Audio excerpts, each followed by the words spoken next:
Thank you and welcome to the Patriots 300 level podcast. My name is Eric. I'm joined by my co-host Kevin. Welcome back for our 49th episode this week, where we'll be recapping the Patriots' latest win versus the Arizona Cardinals and previewing the upcoming game versus the Las Vegas Raiders. As a reminder, you can follow us on Twitter and Instagram at Pats 300 level pod for up-to-the-minute updates and commentary on news of the day, as well as at our website at pats300levelpod.com. So, Kevin, Patriots got a much-needed win versus an opponent that they should have beaten. Ended up winning by double digits, winning 27-13. What was just your overall thoughts of the game?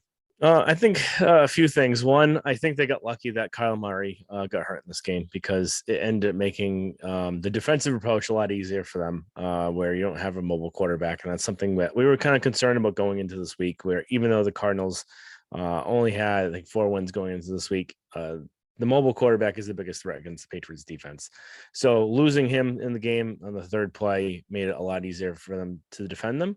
The other big thing too was just how do I say it? Just how their offense is not really up to like an NFL standard still. Yeah. Where I get a lot of the screens where, and even Mike Reese said this today, and Troy Aikman was saying it, a lot of the quick passes that they're trying to run is really because they're trying to bail out their offensive line that stinks right now. So if you can't protect long enough, you have to do these quick passes to give yourself a chance, because you can't stay back there and try and throw any of these deep balls because you're not going to have the protection. So it makes sense why they're doing it. It's so frustrating to watch just because they end up shooting themselves in the foot a whole bunch of times. And they did a lot more at the beginning of this game. They did look a lot better in the second half, but it's still, they're a ways off of trying to contend with like the Bills or the Chiefs or any of these high flying offenses, the Eagles. So it's still frustrating being in week 15 that we're still having these problems. We thought that the offensive line was going to get shored up by now because the talent's there. Maybe not at right tackle right now just because of the Wynn injury and the Kajus injury, but all the other bodies that you have the talent around, and usually this wouldn't stop the Patriots from scheming up and trying to figure something out, and they're just not doing it, and it doesn't help too that the tight ends can't block. So no, I think that's fair. My overall just thoughts from the game was this was an opponent you should have beaten. But they did pose a potential threat based on they do have some weapons. But being without your top 2 running backs for almost the entirety of the game, being without your top 2 wide receivers for the entirety of the game, being with a 4th string right tackle, and being without 2 of your top 3 cornerbacks and winning by double digits, I still think that this was at least a step in the right direction. Was it perfect? No. Was there some positives? Yes, there was. Some of the play calling, yes, the screens, like if you're just watching it and it's screen after screen after screen, it's not the most exciting game, but there were some wrinkles that Patricia threw in, which I think we'll get into Matty P in a little bit, that there were some good plays. I think one thing that Mike Reese said that I'd agree with is a lot of the killers or things that set the offense back were just misassignments where it was schemed up right, but a guard or a tackle, mostly the tackles, or a tight end missed their assignment and that blew up the play. So everything's, at least scheme wise, this game, it looked better, but there are still those misassignments, which part of it is you're with a 4th string right tackle, which with Isaiah Wynn and Kajus getting healthier, if they step in and play up to their potential, along with Trent Brown just being healthy, where he really just suffered through the previous game where he was not even close to being 100%. And he admitted today over the last week and a half, he's lost 12 pounds just from the flu. He expects to be at 100%. And he was one of your worst offensive linemen this game, but again, he wasn't healthy. So you at least have to give him credit for battling through, where not all players would be doing that. Yeah, that makes sense. And again, he wasn't the worst offensive lineman. There was what's his name? I can't even remember his name. The guy McDermott. Yeah, I was gonna say O'Shaughnessy, but I knew it was something Irish. but yeah. So, but again with McDermott, he wasn't that good, but He's he not was good. So yeah. So no, he's not good, and he was on another team's practice squad less than 2 weeks ago. Oh yeah, so that's why I don't have him in the skipping ahead. I don't have him in my bottom 3 just because he stinks. So there's no reason to put him there. And at least one positive to look forward to is, granted, our eyes haven't shown us this, and nothing they've done this year has shown that this will happen. But if you think back to the 2018 Patriots team, granted Tom Brady was quarterback, but they didn't figure out their offense until the second to last game of the season versus the Jets. Mm-hmm. And that's kind of what set them in the right direction going into the playoffs. So this might have started, hopefully, if the Patriots want to have success. There were some positives out of this. If you build upon it and get a win this week, you might be able to start building upon things and maybe get into the playoffs, and you never know. Mm-hmm. That's really fair. Kind of moving on to Mac Jones. We usually break him down every week. I don't really think there's really much to really talk about him. He was fine. I don't think there was anything bad he did. I don't think there's anything off the top of my head, anything great or anything like that he did. I thought he actually had a really good game. Stats might not show it, where he was 24-35 for 235 yards and interception, but interception wasn't his fault. It was missed block, and he got hit as he was throwing, and he made some really nice throws that last year I don't think he had the arm strength or the ability to make. Some really good zip on the ball, nice throws on the seams, but also when he was on the run, throwing it to the sidelines. He's been stepping up. Yes, he had an interception. Yes, he didn't have a touchdown, but considering the deficiencies of this offensive line and just the receiving corps in general, I think that he had a really good game, and it's shown ever since after the Bears game. He's just been getting better and better. His numbers might not look the same as last year, but this offense, even though the players are similar, this offense isn't what it was last year. Yeah, that's fair to say. And then offensive line, we kind of really talked about it, so I don't know if there's really much you also want to add. But pretty much both the tackles stunk in this game. Yeah. I don't know. And then there was a couple of missed blocks or missed assignments here. There was a play on second down, where it was a double screen, where it was fake to the right and then throw to the left, which I tweeted out when it happened. But it was actually a really nice play design. But if you look at it, just David Andrews missed his guy. If he got his guy, then it would have been a first down and then some. But just because Andrews missed his guy, it was also a really nice read that it was just stopped for a 1 yard gain. And it might not look like anything, but it was actually a really good play design. And again, that's just showing the just one guy missing their assignments, and it can blow up a whole play. Yep. And then that's from one of your leaders too. Yep. And then even on the interception too, where I'm hoping that it was a miscommunication why they ended up leaving Hunter Henry on a outside linebacker that's bigger than him, faster than him, is a designed pass rusher, and you leave him one-on-one with him, and that's the cause of the interception, where they had 5 offensive linemen blocking 3 defensive pass rushers. So I'm not sure what if I had to guess, it was a miscommunication where McDermott probably should have gotten him, but again, we don't really know what the design really is. Yeah, so that's just another example where I'm assuming it's probably a miscommunication. I would hope it is, because that's just stupid. if they thought that, number one, Hunter Henry isn't a good blocker to begin with, and then number two, put him on a pass rusher is insane. I actually thought on that play, and there was a few other ones too. I was actually really surprised with Kevin Harris in the pass blocking, where he picked up the safety on that play and actually had a really good block. And if they actually had an offensive lineman block the other guy, that play actually might have gone for a decent chunk. Yeah, it would have been a big gain. He was wide open. So. Yeah. So I was actually impressed with Kevin Harris, not only in the running game, but also his actual blocking. And that's usually one of the reasons why the Patriots don't like to start rookies or play rookies at running back, is just because it takes them about a year or so to learn the pass blocking. And that's not something as big in college. And I'm not too sure of that, but that's usually what they say coming out, is that they need to refine their pass blocking before they can do everything else. So I was actually, and also the players in the NFL are faster, bigger, and stronger too, which is just another aspect of pass blocking. All right.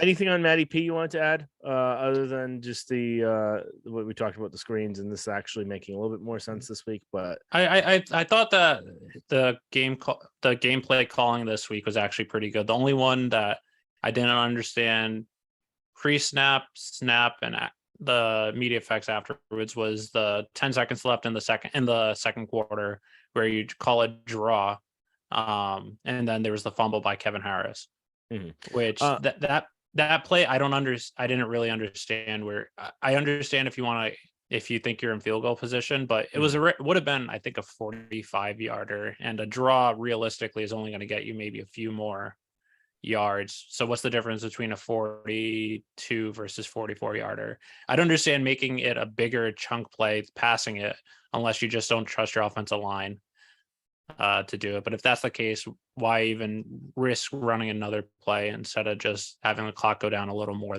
before you call the timeout? Yeah, I think that one I actually wasn't as upset with, just because if they ran a pass play, there's a big chance that either get sacked or he'd have to throw away anyway. And I kind of understood the run just to give him a few more yards upward, just because we have seen the last few weeks where, and granted, it's been outdoors and not indoors, but Folk has had some issues with some of his distance. So just making a little bit closer for him. I didn't have a problem with that, actually. When I saw that in real time, I actually assumed that's what was going to happen, where they would either run a draw or a dive, or even remember against the what team was it?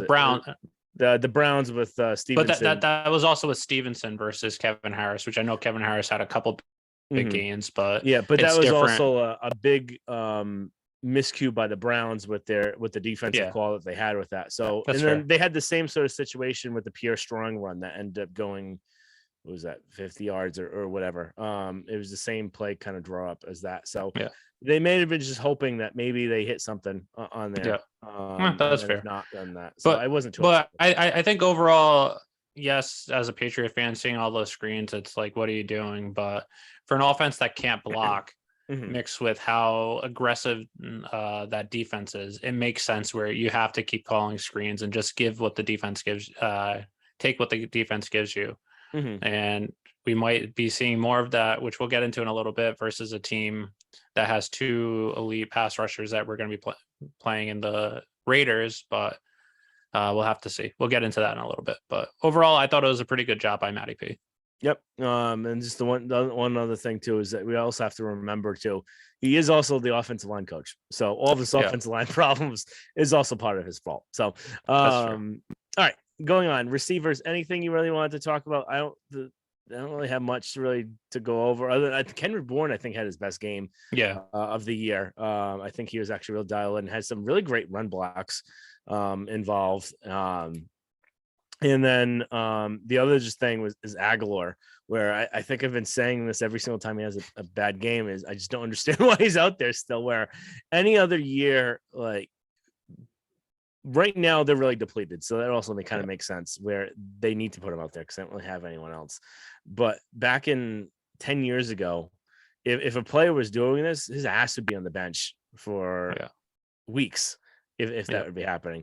And I get Aguilar paying what, $15 million. So that's a lot of money to be paying him to be riding the bench. And number two, you don't really have much because everyone is hurt right now. But I after this week, I wouldn't play him anymore. Just, it was great that he ended up great personality award for the Parker situation, trying to alert everyone, even though he wasn't even able to. They got lucky they challenged it, but as a wide receiver, his hands stink. So, but to be fair, he is the reason why they won versus the Steelers with that insane catch, which who would have thought? But I mean, you never know. Last year he's shown promise with, you thought having the off season he'd be able to get on the same page with Mac, but it's just showing that his hands are once again becoming an issue where they're just made of stone. But I think, like you said, Kendrick Bourne had one of his best games, not only receiving, but also in the run game, which really surprised me. But Taekwon, he did okay. He did what was needed, 4 catches, 30 yards. But I think one of the positives was Hunter Henry with 2 big catches up in the seam, where maybe that was benefit of just all those screens where screen, and then Henry gets the defense gets caught off guard and isn't expecting someone up the seam. So that might just be an intended benefit of all those screens too, is you might catch the defense off guard. Yep. Very true. Running backs. Stevenson got hurt. Looked like a high ankle sprain. You can't tough to really tell without them really saying it, but he did come back for a play and then was out afterwards. I think the rookies did a pretty good job at holding the fort down. I wasn't expecting anything out of them, so by seeing anything and any sort of production was actually a lot higher than the expectations I had. Harris, I think, looks. I actually kind of like the two of them together. I think you can see the potential they're going to have next year, or the year afterwards, where Harris is really that bigger running back where he kind of looks like Corey Dillon a little bit. And then Strong is that really quick running back. And Matt Groh ended up saying this: you want fast guys, you draft fast guys. Pierce Strong's really fast, and you saw that on that breakaway run. So it should be interesting, I think, to really see what next year it's going to look like. And usually that's when the Patriots running backs kind of take off is year two. So it does look like they have something in these two, I think. It wasn't perfect, but sorry, go ahead. No, I was going to say it wasn't perfect, but you could see some things out of them. Yeah, and I think that's one thing that going into this over the past few weeks with Damien Harris being hurt, I was wondering maybe going into the year, I thought Harris would be gone at the end of the season, Damien Harris. But then because he was, I think he was second in the league in rushing touchdowns last year, ran for almost 1,000 yards. But after the emergence of Ramondre Stevenson, I thought he'd be gone. But after him being on the bench for a little bit, I thought maybe you might be able to get him back, where he is a nice hard runner, fast and big and strong. Not as big as Stevenson, but it's slightly different style runner. Thought maybe they'd be able to get him, since he has been hurt and has been able to show his best this year. But if Pierre Strong and Kevin Harris play like they did on Monday night, I think Damien Harris is going to be gone, because I pay Damien when you have two guys that you're expecting to hopefully take a next step next year and be as they were or better than they were on Monday. Oh yeah, I don't think there's any doubt. I don't think Damien Harris is back next year unless he takes a really, really good deal. He might, because he's hurt every single year. So that's why I was saying I could see that possibly. But Pierre Strong, I was big on him during the draft and after the draft, where he looked like a faster, smaller Damien Harris. And I'm glad that once you saw that breakaway 44-yard run, you saw the speed, you saw why they drafted him and the potential he actually has. And I'm excited to see how this running back group goes the next few years, with Stevenson only in his second year and Harris and Strong in their first year. All right, moving on to the Patriots D. Like I kind of mentioned, they did get kind of lucky with and you hate to say it with an injury, but they did get lucky with Murray getting hurt, tearing his ACL in the third play, just because it made it a lot easier to defend, where you're not having to mush rush and you can actually kind of rush up the field. And I think the defense looked really good, especially once they get the lead. And that's what we've really seen out of them. Once they kind of know what they have to defend, they don't have to worry about the run as much. They can kind of set their sights on the quarterback. And I think that's what's really helped Uche in some of his sacks and some of the pressure situations, because they don't have to worry about that containing the quarterback or setting the edge in those situations. They can really go after the quarterback. So it will be interesting to see over these next 4 weeks how they look, maybe without a lead, or when they're tied, or just against a good quarterback in general. So, but I think Uche continued his dominance he's had the last few weeks. And you had asked the question, I can't remember how many weeks ago, it was a few weeks ago, will they have two double-digit sack leaders? And none of us had even, well, not leaders, but two double-digit sack people on their roster. And neither of us had Uche in mind. We were thinking it was going to be Wise, probably.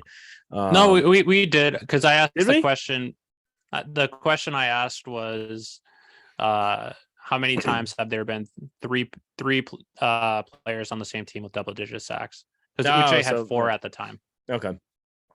So I don't think I was including Uche. I think I thought it was going to be Wise and Judon, but Wise is kind of trailed off a little bit, except there was on a sack. He got clearly held around his neck. And I remember there's, is it a sack or an interception or something? I can't remember, but I meant to tweet it out, but it didn't matter for them anyway. Any other thoughts kind of on their defense, the pass rush? No, I think the pass rush has been good. Judon, after a couple quiet weeks, had a nice week of 1.5 sacks. There was one play where he kind of broke containment and allowed a big run to his side for 20-something yards. But other than that, he had a pretty good game. And then he had a big stop on 3rd down to force the 4th down, which Tavai ended up then getting getting pass deflection. But overall, Uche has looked great. And I wonder, considering how good he's been, 10 sacks in his last 6 games, he has one more year left on his contract after this year. I wonder if they're going to try and sign him to a contract extension this offseason. And I wonder if the past few weeks is going to hurt them in some aspects, because the last 4 weeks is probably him getting a lot more money than he otherwise would have. But it's good to know, even if you don't sign him, you have Uche and Judon and Wise next year. So that's a pretty good front four of rushing the quarterback. And then when Barmore comes back, that's another aspect. Aquale was really good. I thought Aquale actually had an excellent game rushing the passer, and even a couple plays on the run too. But they're looking good. And that's something that this defense needs, is to rush the quarterback. And then especially with having some cornerbacks out, with Mills being out the past few weeks, Jack Jones having a knee injury, not really sure what his playing availability is going to be looking like.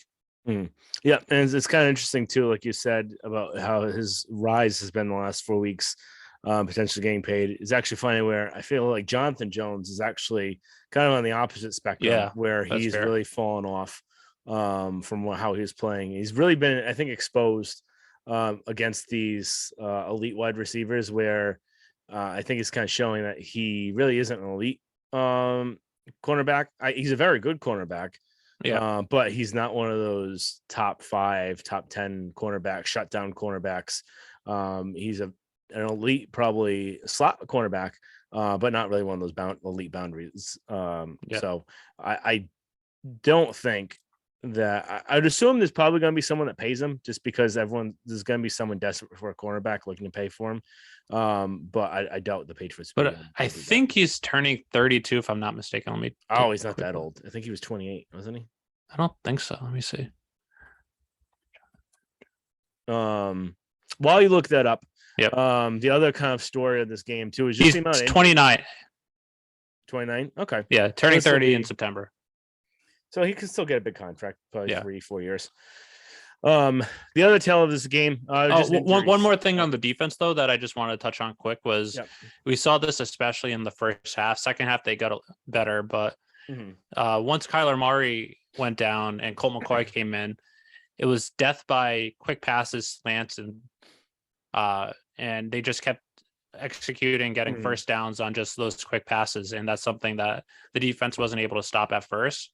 And when you play Miami in a couple of weeks, which is gonna as much of a must-win game as you can get, that's something that Tua excels at, is the quick passes, which they've killed you the last 3 times you played Tua.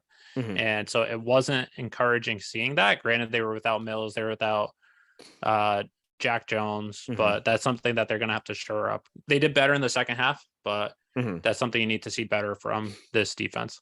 Yep. And one thing came to mind was we actually saw a little bit of Sean Wade in this game, and he got burnt on a crossing route. So it wasn't great for someone that I had high expectations going in for this season. But part of it, though, at least with the quick slant or the slot receivers, though, is Marcus Jones who would normally be one of your slot corners, had to play outside corner because of the injuries of Mills and Jack Jones. And then if Jack Jones is healthy, maybe you have Jack Jones and Jalen Mills on the outside and Marcus Jones and Jonathan Jones on the inside too, to help shore that up too. So that's just something to keep in mind. You were down some cornerbacks, but that's something that the defense does have to get better if they want to have a chance of making the playoffs and winning some games in the playoffs. Yep. All right. So real quickly on this, one of the other tale of the story would just be the injuries that happened to the Patriots. Jack Jones ended up saying he said it was a bone bruise on his knee, so nothing structural or anything like that. He didn't practice today. Today's Wednesday, but hopefully he will be able to get out there. But we even saw with David Andrews, he ended up missing a week with a that thigh bruise.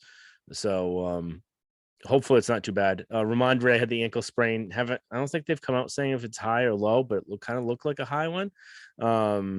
But based on But him he going did out, come back in he the come back game. from Granted, one, so maybe it's part a of that. lower one. Yeah. But a lot of the times you don't see that inflammation until that night or the next day. So Yeah. interesting to see. Hopefully he comes back soon. Parker concussion. I feel like all the players that they have had concussions are out forever. So hopefully he's back sooner rather than later. But I was even texting you today. Hoyer has been like MIA ever since he Yeah. had his. Marcus Cannon's been another one. Jacoby Myers was at practice today and did Mhm. practice a little bit, so that's at least encouraging. He did have Yeah. the concussion, but Yeah. or head injury. I don't know if it was actually a concussion, but Yeah. And he's missed what, 3 weeks, 2 or 3 weeks? I think 2 weeks. Yeah. But you feel they're going to definitely be taking these things a lot more serious just because of the whole Tua situation anyway. Yeah. McCourty, I don't know what it was. They never really came out saying on the replay, when he was telling the doctor, he said it was his shoulder and not his head.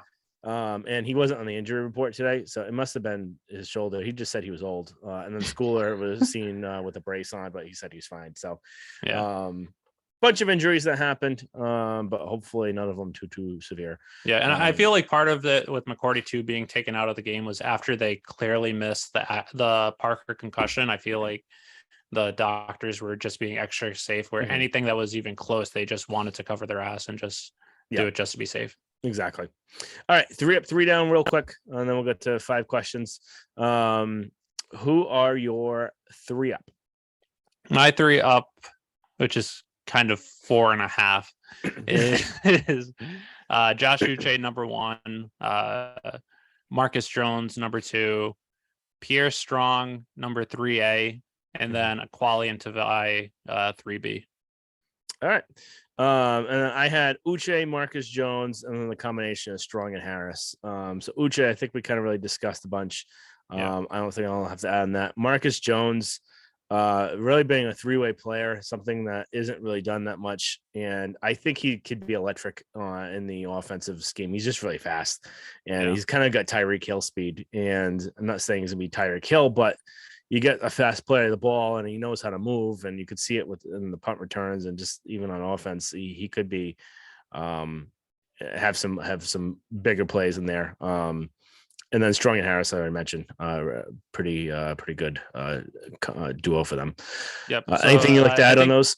Yeah, just with Marcus Jones, I think one underrated aspect was how I think this was by far his best defensive game, where the first half of the season, he wasn't really seeing the field much on defense. Then as the season went on, he saw a little more and more reps, but having to play outside versus DeAndre Hopkins, who has 4 or 5 inches on him, and playing him well. Granted, it wasn't all on DeAndre Hopkins, but I thought this was he was very good in defense, and you've seen the growth from him.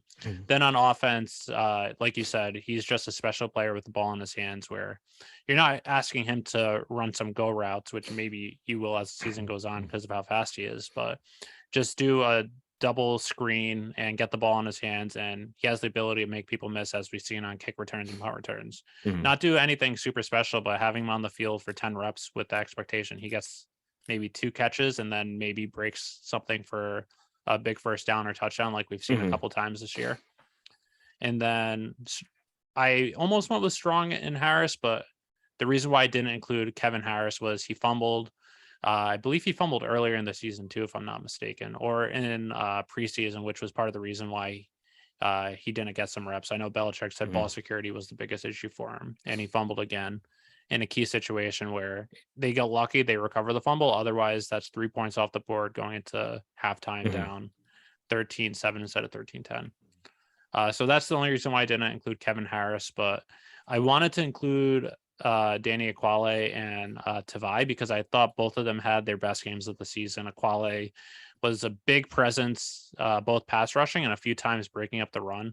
Mhm. And whenever the past couple of years, whenever he's on the field, it always seems like he's making a big play after big play. Mhm. He's not getting a ton of snaps and reps, but when he is there, he's making his presence known. And then Tavai has improved dramatically as the season has gone on and has become a pretty good, dependable linebacker. So not something I was expecting. I wasn't expecting him to. I was expecting him to make the team, even though I didn't want him to. But he's gotten better and better. So just wanted to include them. All right. 3 down. Who are your 3 down? Trent Brown, number 1, which partially isn't fair because he wasn't healthy, wasn't at full strength. But again, he's your left tackle, and the offensive line has been an issue. Aguilar, number 2, just because drops again, which one almost was a fumble return for a touchdown, or was close to being it.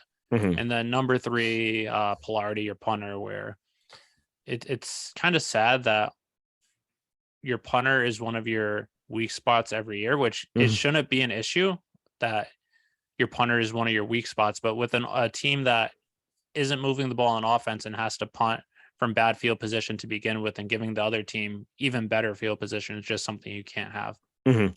Yep. I completely agree. And I didn't have him, but I could definitely see having him on there.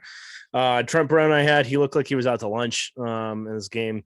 Aguilar at the drops, and then Jonathan Jones, he was just kind of really exposed a little bit more. He had a few penalties as well in this. So he's had a decent amount of penalties the last few weeks too. So I'm not I sure. didn't think Jonathan Jones is awful in coverage. He wasn't as good as he was there a few weeks ago, Mhm. but it's the penalties again that Yeah. And I wonder though too with him is that I even remember from preseason, even early in the game in the season, where he is a bit handsy, and I wonder if it's just something where opposing teams are kind of giving that a point of emphasis to the officials before the game or during the game, saying, "Watch him, keep an eye out for him because he's using his hands a lot." So yeah, that that's could be fair. the other thing too, where they just weren't calling it before, and now he's getting called because he was always a little bit handsy, Yeah. but maybe that's what's happening. All right, 6 questions around the league. First one, 49ers question. So if because we saw Purdy end up being the Buccaneers, this kind of brought that question to mind with me. If the Jimmy G's healthy enough to start the divisional game in the playoffs, would you start him or would you play Purdy? So this question I kind of also pose because that would mean that Purdy would likely have won you the wild card game because I don't think they're getting in the wild card now just based on the records and what the Eagles have only one loss, I think. So likely that means that Purdy would have had to win you a wild card game. So if Jimmy G is healthy to start the divisional game, who is starting for you? I think it's tough to say because if he wasn't healthy to play the wild card round, then he's gotten healthier, but still might not be at full strength for the divisional round. And I think it depends entirely on how Purdy plays. If he plays like he did this past week and just gets better or doesn't get any worse, and you don't feel like he's going to make a big turnover, I think you have to go with Purdy because Jimmy G coming off that rust, you don't know what you're really expecting. And you at least know how Purdy's been playing. But if he's been playing bad and they're just winning because of how good their defense is and the surrounding cast, then I think you'd go with Jimmy. So it's tough to say. I think probably Purdy because if Jimmy G isn't healthy enough to start the first playoff game, then he's going to be a little healthier, but is he still at that health? Is he going to be better than Purdy? So I'm going Jimmy G unless Purdy lights the world on fire because Jimmy yeah, G is a winner and we don't know what Purdy is. yeah. And also likely knowing Jimmy G and knowing that he is a wimp, it could be likely too that if he's healthy enough to play the divisional game, that means he's probably likely 100% because knowing him, he's going out for a new contract next year. He's not going to want to put anything on tape of him playing bad at the end. So it's likely that I would guess he's probably at 90 to 100% if he's playing then.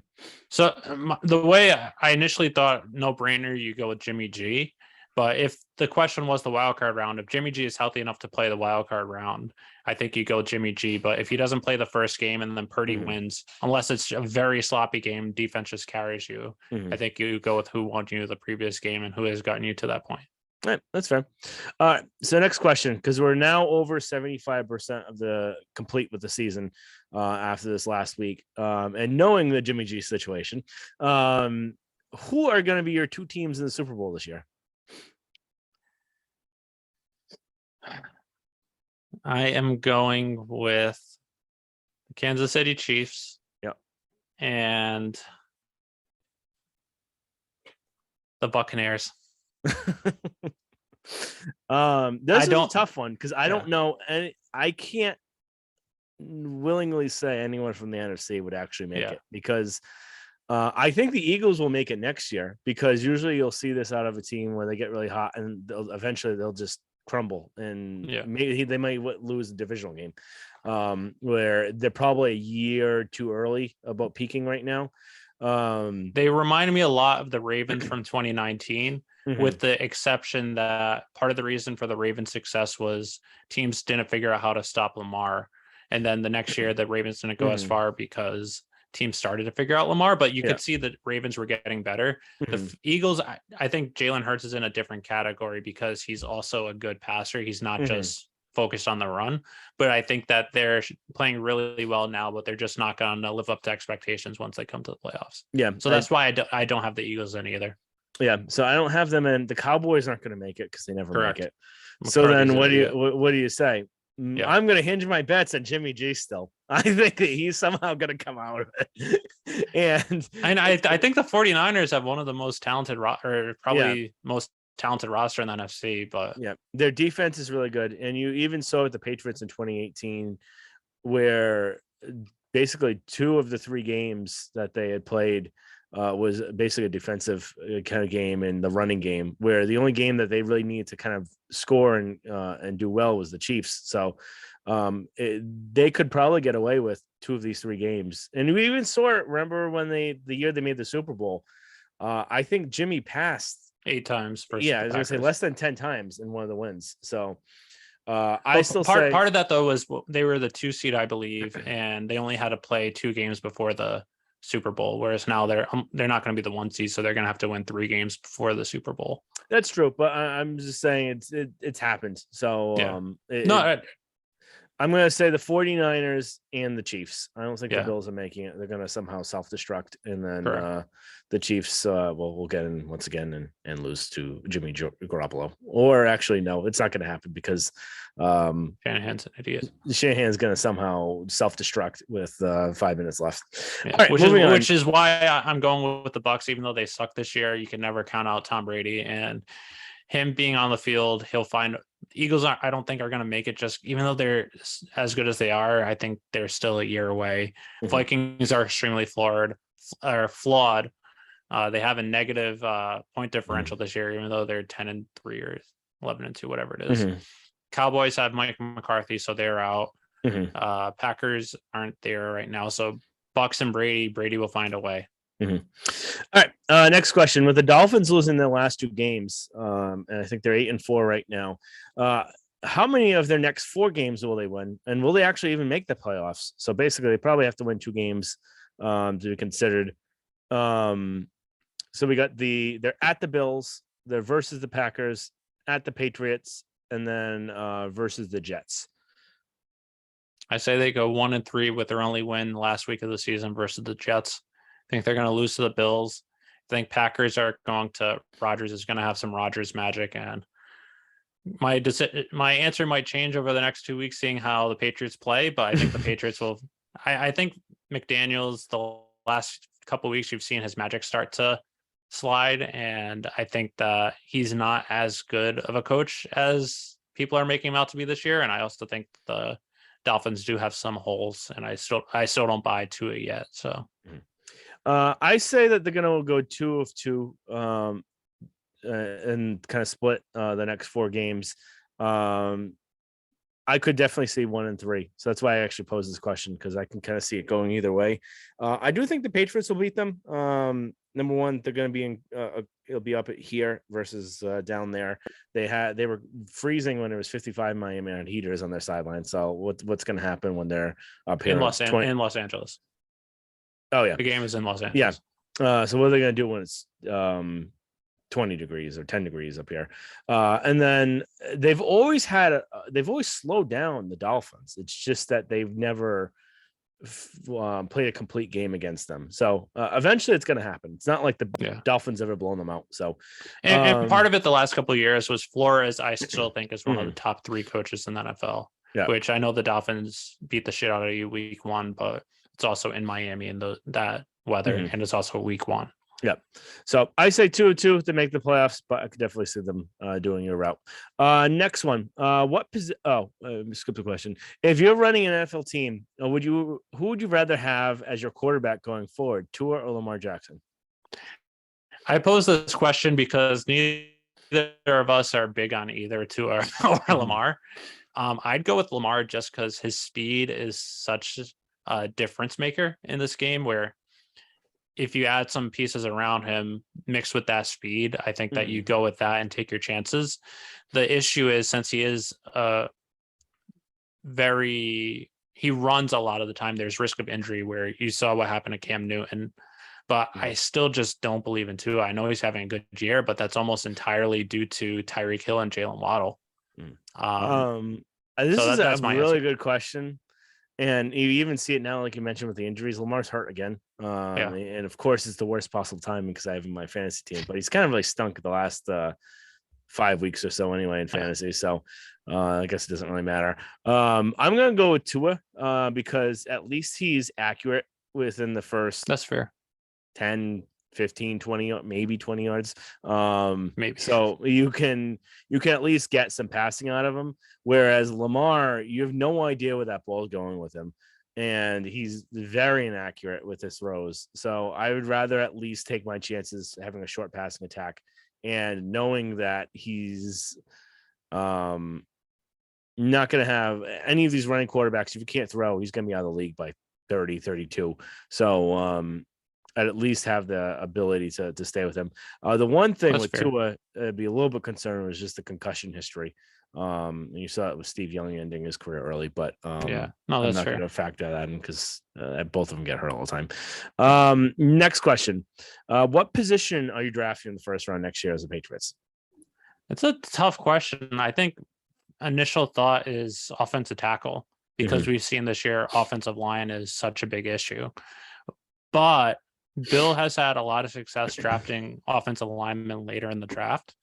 And if there's a wide receiver available, like a Justin Jefferson, or we've even seen the wide receivers going this year of Garrett Wilson and Chris Olave. Granted, they're not having as good of a years as Justin Jefferson or Jamar Chase did as rookies, but still putting up over 1,000 yards and more than half a dozen touchdowns.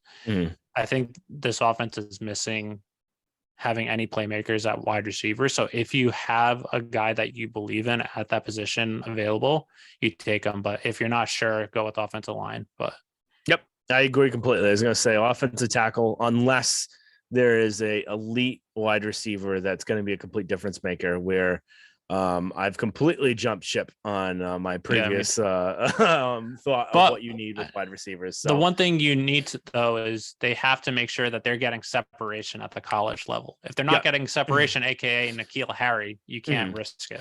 Yep. And then last kind of fun question. With the news of the shakeup at WEI, and Maloney are both going to be canned. They're not renewing their contracts for this year. Rich Keefe is going to nights. Foray is going to midday. Supposedly his contract's getting slashed in half. And he's going to be with Gresh. What should WEI do to try and compete against the Sports Hub to try and fill the holes that they're going to have now? And I'll add a little note here. I despise WEI. And Kari, I'm really sorry if you actually listen to us. I do like you, but the station itself and the Red Sox, I am done with. So it makes me have a little bit of joy, even though I don't like people saying lose their jobs. I wish Mutt and Maloney kept their jobs because I actually really like them. They're one of the few people I actually like there still. But seeing EI crumbles always makes me happy. It's a tough question to answer because for me, I'm glad I live out on the West Coast in San Diego and I actually have very good sports talk radio out here with really good morning show with Ben and Woods, and really good afternoon show with Tony Gwynn Jr. and Chris Aiello. So I'm glad where I turn on the radio when I'm driving and I hear good sports talk radio. Whereas in Boston, the only sports talk radio I listened to was Bertrand and Zolak, which I didn't mind, and then Merloni and Fourier. But I'm sad to see Mutt and Merloni go, because they're actually Fourier were the only people I really liked at WEI. I do like Kari now, which he wasn't there back when I lived in New England. So I can't stand Felger and Maz, and you're competing with them who are getting really good ratings. So I don't know what you'd have to do to get that. Maybe put Dan Shaughnessy and someone else, someone that puts crap takes, because that's what Felger and Maz are doing. And, people will listen just because that's what it is. But I don't really have an answer. Ideally, I'd say Kari and someone else, because they have really good takes. But we've seen, I think Merloni and Fourier had much better takes than Felger and Maz, and their ratings were just a fourth of theirs. So I don't really have an answer. Yeah, the thing that really kind of hurt Merloni, and not to get too in the weeds with radio, but the thing that really hurt but Merloni and Fourier was just they were doing tremendous in the ratings in the middays, but that was piggybacking off of the Kirk and Callahan show, and a lot of both Kirk and Jerry leaving, all of their fan base basically left the station, and that's what ended up leaving Merloni and Fourier. And I think they had a great show that's is very similar to the Zoe and Beatles show, where they both talk sports and also like real stuff and kind of shoot the shit. And they should actually do much better than they are, but I think part of the reason is they're just getting killed because of the audience that have just left WEI. So I think the only thing they could do really to compete would be they would have to go in, and they're not going to do it because radio's bleeding money right now, but they would have to get someone from either like Barstool or someone well known that can actually bring the audience with them, because they don't have they're not going to do anything from the ground up, because you need to. No one's going to be switching and saying, "Oh, maybe this is good." So you need to have someone that has an audience already, and I don't really know if there's anything to do that, but I would try and get someone either from like Barstool or any of the other kind of new things, or maybe someone from Pat McAfee's network. But again, they're not going to be spending the money on it. So you guys going to die. They're probably going to get bought out. They're already at 26 cents a share, probably less than that right now. So, but that's all of Odyssey, and I hope Odyssey doesn't get bought out, because my sports talk radio 97.3 The Fan out in San Diego is an Odyssey station. So I don't want that. But all right, moving on. Raiders preview. Let's see if we can get this done in the next 14 minutes. Raiders coming in 5-8. Josh has made the team look a little bit better than they were kind of doing before. They actually had really close games for pretty much all of their losses. Not all of them, but most of them. And it's actually very similar to how they were last year, where they actually won the close games rather than losing them. So going into the season, actually, the odds makers actually did see them actually having a little bit more of a downward year, just because the odds of you winning close games back-to-back years is actually very unlikely. So this actually shouldn't be as surprising as we thought, but based on the Adams and the people coming in, you would think they were going to do better. But realistically, Derek Carr's been awful, and they need a better quarterback, and that's going to Tom Brady. If I had to bet any money, I would say he's going there next year. It's either him or Jimmy G. So they need to get rid of Carr.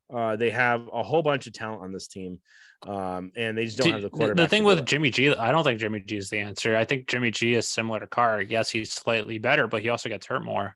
He's a better Carr though. So you need a step in the right direction. He's a better Carr, but you don't know if he's going to be on the field. So if that's the case, is he really a better Carr? Maybe they get Jimmy, and maybe he believes in Jarrett Stidham as a backup. Yeah. No, I think it's a good question and a good point to bring up, because people might not realize it. But yes, they're 5-8, but they're only one of their losses by more than one score when they got blown out by the Saints, which was 24-0. But if you look at Week 1, they lost to the Chargers by 5, 24-19. Week 2, they lost to the Cardinals in overtime. Week 3, they lost to the Titans by 2. Week 5, they lost to the Chiefs by 1. Week 8, they got blown out by the Saints. Week 9, they lost to the Jaguars by 7. Week 10, they lost to the Colts by 5. And then last week, they lost to the Rams by 1. They lost 4 games where they blew a double-digit lead, all in the second half. And that's one thing, is they've gotten out to big leads actually a lot this year. But it's the second half, they haven't been able to make adjustments, whereas other teams have. And that's one thing to keep an eye on. Another thing, though, is the Patriots are going to be playing Belichick assistant, or either former assistant or player, which he's only around 500 at. I believe it's right around 17-17, give or take a game. Whereas he has, I think, a 70% winning percentage versus non-Belichick proteges. So that is something to keep in mind. But they do have talent. We saw them, or the Patriots saw them in training camp. They had the practices together, and then the preseason game where they get blown out. So they do have some familiarity, not with just the coaching staff, but having played them in practice against them earlier in the year. Yep, that's really true. And that's one of the things we talked about before, is just that the thing that's going to make this game the most difficult is basically the Josh McDaniels factor. And what is he going to do to kind of break apart the Patriots, where he knows them probably better than anyone, just based on he's been with the team for 20 years, give or take. Well, what's that factor going to be? They've got some really good playmakers, both on offense and defense. Their defense isn't that great, and that's kind of why they've blown a lot of these leads.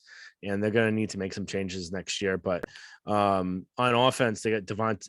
Well, the other problem with their offense coming into this week was that they were kind of depleted with Darren Waller and Hunter Renfrow being hurt. We'll get into that in a little bit. But Devontae Adams is having a great year this year. And it's not surprising. He's one of the top 5 receivers in the game right now. Really helping my fantasy team that I was able to trade for him.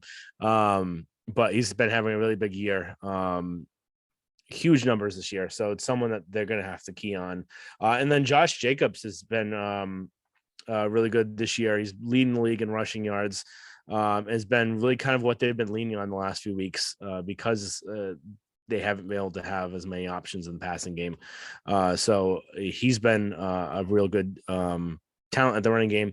They're probably, well, they're not the ones that had to do this, but they're probably upset that his 5th year option wasn't picked up. I thought they were the ones that did it. Were they? I thought it was done in this past offseason, I believe. I thought he's in his 4th year now. Yeah, it's before your 4th year, I thought. It's the beginning of your 3rd year. I don't think so. Yeah, because that's why Isaiah Wynn fucked them. Because he basically took off all of last year. Last year was his 4th year. This is his 5th year. Yeah, so it had to be after your 3rd year, before your 4th year. Yeah, when did they take over? They took over this year. Josh Jacobs is going into his 4th year. So after his 3rd year, before his 4th year. No, but when did Josh McDaniels take over? This past year. But was it before the deadline for it? I believe so. He was hired at the end of the season. Ooh. Did not pick up. All right, go on to the next 5th year option was declined on April 29th. Oh, fuck. This year. Well, no, Josh is probably kicking himself there then. Yes. So I thought that was the other administration. But yeah. So with Josh Jacobs, they get Darren Waller and Hunter Renfrow. They're on IR, but they are designated to return, so they may play this week. May or may not. That doesn't always happen once they designate them, but we'll see how they look. Anything you like to add on their offense at all? No, I think stopping Devontae Adams and Josh Jacobs is going to be the overall key to the game, because, like you said, Devontae Adams is just having another unbelievable season, even with Derek Carr as his quarterback, where 3rd in the league in yards with 1,250, tied for 1st in touchdowns with 12, 5th in catches with 82. He has 20 catches for 20 plus yards, which is 3rd in the league. He has 5 catches for 40 plus yards, which is also 3rd in the league. So the big key is limiting Devontae Adams and also making sure he doesn't get some big gains. So don't let you can't allow him to have any 20+ yard catches or things like that, or have him beat the secondary and go for a big score. And then Josh Jacobs, leading the league in rushing yards with 1,400. He has more than 200 more yards than the guy who's in second. Third in the league with 11 rushing touchdowns, third with 5.1 yards per carry. And he's just been a bell cow, which part of the reason why he's leading the league in rushing is he has 270 carries. The next closest on the team outside of Derek Carr's scrambles is 15 by Zamar White, and then Brandon Bolden with 8. So he's just getting the ball and then still getting yards every time he's getting the ball. So if you can stop this rushing attack and then limit Devontae Adams, you're going to have a very good shot. Because, and that's one thing that we've seen inconsistency from this defense stopping runs. Usually they've limited running backs when they've been playing teams that don't have mobile quarterbacks, and Derek Carr is not a mobile quarterback. So that should point in their favor. But as we saw with James Conner ran for 85 yards and I think 5 yards per carry. So you can't allow that, especially with having a wide receiver as good as Devontae Adams on the outside, along with if Darren Waller and Hunter Renfrow play. If they don't play, you can just focus on those two guys and try and take them out. If Darren Waller and Hunter Renfrow come back and are close to their 100%, I know they've had down years this year, but Hunter Renfrow is one of the best slot corners in the NFL. Darren Waller is one of the best tight ends. Granted, he's getting up there in age, but those are two more playmakers that you have to try and limit. So that I think that's the wild card going into this game, is the availability and the health and production that Darren Waller and Hunter Renfrow give the Raiders offense. Yep, very true. And then just the last thing about their offense before we move to defense is a little surprising based on everyone wanting Josh McDaniels back here. But they're also having struggles with their red zone offense. They're 29th in the red zone offense in the NFL, 17 touchdowns on 37 attempts. So that's just one thing to keep in mind too, how we can kind of defend them in the red zone. If we get them there, maybe they might not be able to score as many touchdowns if we can kind of do a bend don't break like they've had in the past with other teams. Going on to the defense, I'll let you kind of talk about them since you know them a little bit more than I do. Yeah, so I think they're fourth worst in passing yards allowed per game, with allowing about 255. Part of that is just the division they're in, where you're playing the Chargers, you're playing Justin Herbert, you're playing Patrick Mahomes, and then some of the other teams that they played. But also another thing that has contributed to that is they haven't had great pressure rates. They're 8th lowest in pressure rates per game at only just under 19%. And 8th lowest in sacks per game at just under 2 sacks per game, even though they have the 11th highest blitz rate of 27, almost 28%. Another thing is they don't get many takeaways. They're second to last in the league with 10 takeaways. They only have 4 interceptions. So they haven't been able to turn the ball over, which is part of the reason why they've probably struggled a little bit scoring points too. But on the edges, this is the thing that worries me, is they have 2 of the best pass rushers in the league, Chandler Jones and Max Crosby. Max Crosby has 9.5 sacks on the season. Chandler Jones started off the year very slow. In the first 11 games, only had half a sack, but he's had 4 sacks in his last 2 games, including a 3-sack game 2 weeks ago.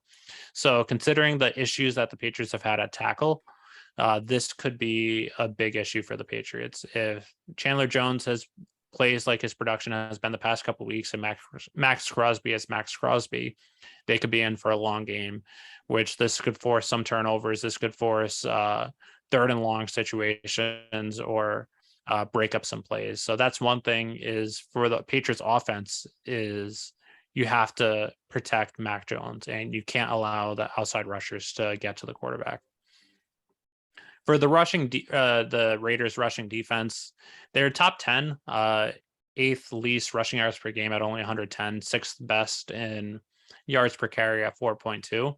So granted, they don't get run on a lot because they're playing a lot of passing offenses, but when they do face the run, they are pretty effective. So that might be a key with you have a banged up Damian Harris, you have a banged up Ramondre Stevenson. You're not sure if they're going to play, and even if they do play, they're probably not going to be at 100%. So are you going to be able to move the ball on offense with non-healthy Stevenson and Harris, and or relying on the rookies and Kevin Harris and Pierre Strong, which they both had really good games last week, but that was also against a Cardinals defense. So that's just something to consider.